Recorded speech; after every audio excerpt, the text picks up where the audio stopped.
Phoenix Mayor Kate Gallego will be the next chair of Climate Mayors, a group of nearly 350 mayors working together to tackle climate change in cities across the country. For more on this, we welcome Phoenix Mayor Kate Gallego. Good to see you again. Thanks for having me back. You bet. Before we get to the climate, I got to ask you about what happened this week regarding the federal grant and the loan freeze that was on again, then it was off again. I don't know where it is right now. Your thoughts on that? It was incredibly chaotic and disruptive. The city of Phoenix has more than $3 billion in federal grants that we administer. We help deliver really important services to our community, such as Head Start. The teachers get reimbursed through a portal that went down, very, very difficult. We are negotiating some very important housing deals with the Housing and Urban Development Department. Those got paused. There's just incredible amount of uncertainty and people coming to me and saying, what will happen to my paycheck if we can't submit the paperwork to get paid? They rescinded the directive, I guess, from OMB, Office of Management Budget. But I imagine the concern and the confusion is still out there.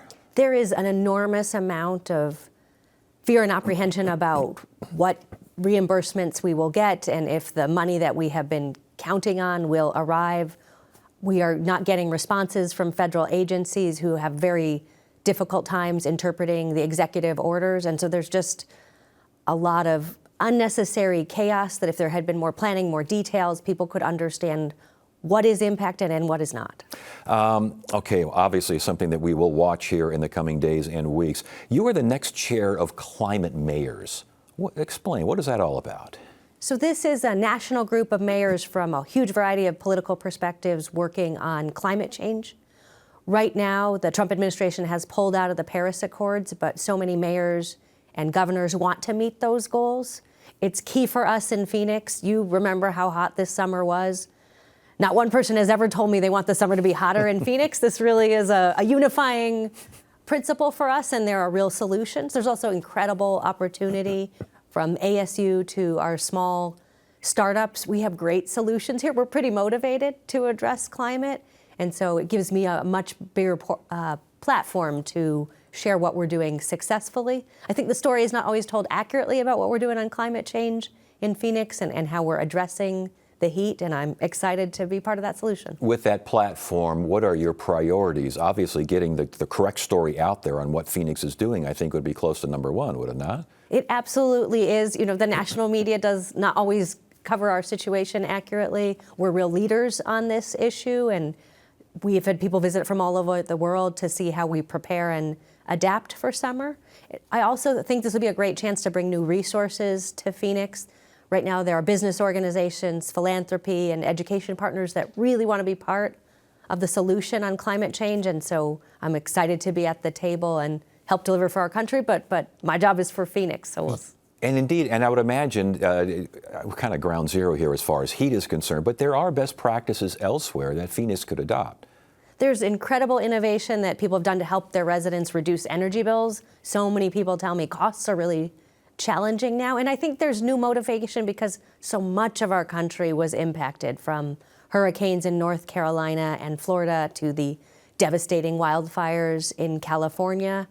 Most of our country in the last couple years have had pretty deep climate-related impacts, and so people are coming up with solutions and delivering. Are you concerned that the higher profile of leading this group will indeed lead to more attention from an administration that is not as keen on climate change and these climate-changing efforts as you are? We made great progress on reducing our emissions during the first Trump administration.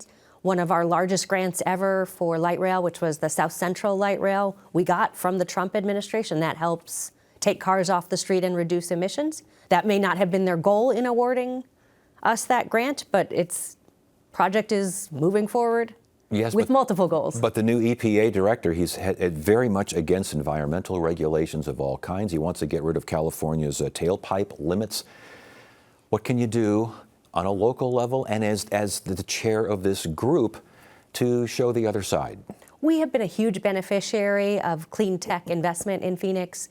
We have a great facility in Maryville that's making solar panels and employing our residents. We're leaders in several clean vehicle manufacturing. So I'm hopeful that I can tell the story about the people I've met who who were laid off from other jobs but got great opportunities in this sector.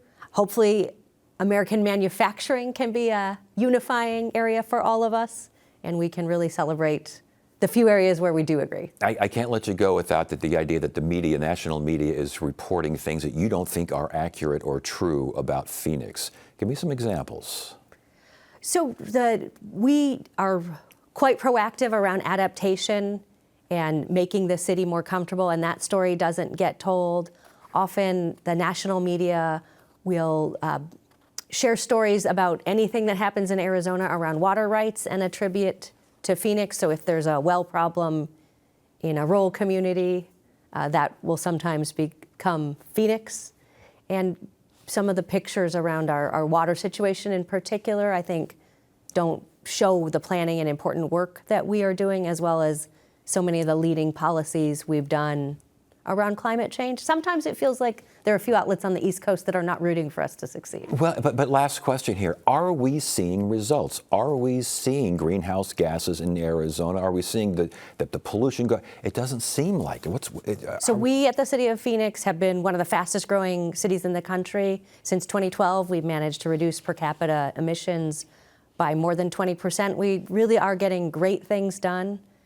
Reducing energy bills and solar energy seem to be areas where we have pretty broad consensus, and so we're going to focus on delivering results there. All right, Kate Gallego, Mayor of Phoenix and the new chair of the Climate Mayors.